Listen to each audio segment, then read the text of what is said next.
Bien que les cultes soient différents, Mami Wata est la seule divinité africaine vénérée dans une zone géographique étendue qui rassemble des cultures et des peuples aussi divers que les Igbos du Nigeria, les Ewe du Bénin, les Bamileke du Cameroun et les Congos. Dans la diaspora, elle est connue sous le nom de Watramama au Suriname et en Guyane, Mama Jo à Grenade, Yemania ou Yemaya au Brésil et à Cuba, la Sirène, Erzuli et Simbi en Haïti, Lamentée en Martinique, Maman de l'eau en Guadeloupe. Mami Wata est décrite comme une très belle femme autoritaire, aux longs cheveux noirs, à la peau claire et aux yeux irrésistibles. Même si elle apparaît souvent dans les rêves et les visions à ses adeptes comme une belle sirène, on peut également la voir marcher dans les rues des villes africaines modernes, sous la forme d'une très belle femme, magnifique mais insaisissable. Elle est intéressée par toutes les choses modernes. Ses offrandes préférées sont les bonbons, les parfums importés, des lunettes de soleil, des bijoux et les boissons à la mode. À la nuit tombée, on la trouve au cœur des grandes villes. Elle est très présente également sur les marchés et surtout dans les bars et les lieux de débauche, toujours sous les traits d'une très belle femme qui entraîne les hommes dans leur folie. Elle leur demande fidélité et secret sur leurs relations.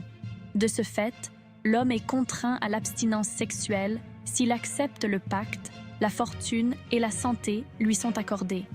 S'il refuse, la ruine, la misère et la maladie s'abattront sur lui et les membres de sa famille.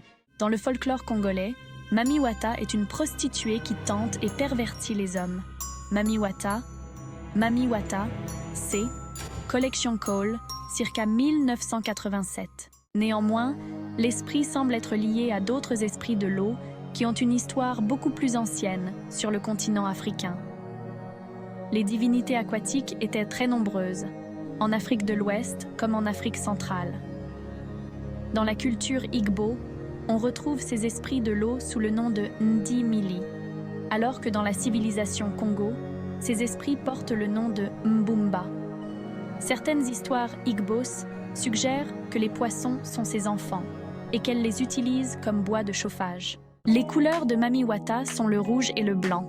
Ceux qu'elle afflige avec des visions et des tentations et qui vivent cette expérience comme une obsession ou une maladie doivent porter des couleurs rouges. D'autres qui ont une orientation plus positive envers l'esprit peuvent montrer leur bénédiction par le port de la couleur blanche. La plupart des adeptes portent une combinaison de vêtements rouges et blancs. Mami Wata a également un certain nombre d'avatars sous la forme de femmes mortelles de la terre qui ont le même aspect que la divinité et qui agissent comme ses filles.